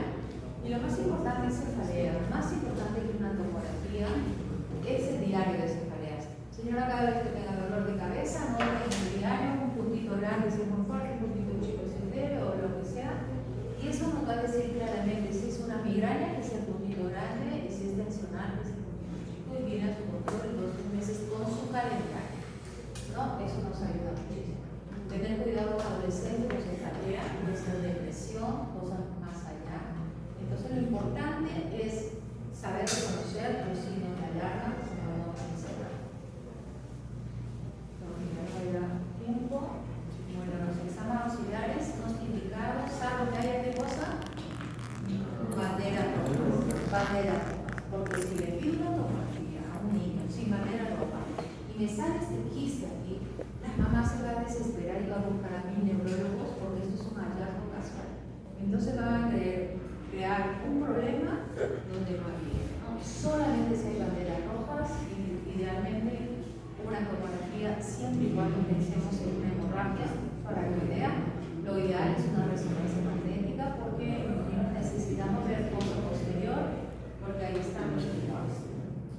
Función lumbar son los encefalograma fiebre, electroencefalograma, muchas veces no es necesario, tenemos una hipertensión intracraneal idiopática en la cual el niño tiene cefalea, vómitos, papiledema.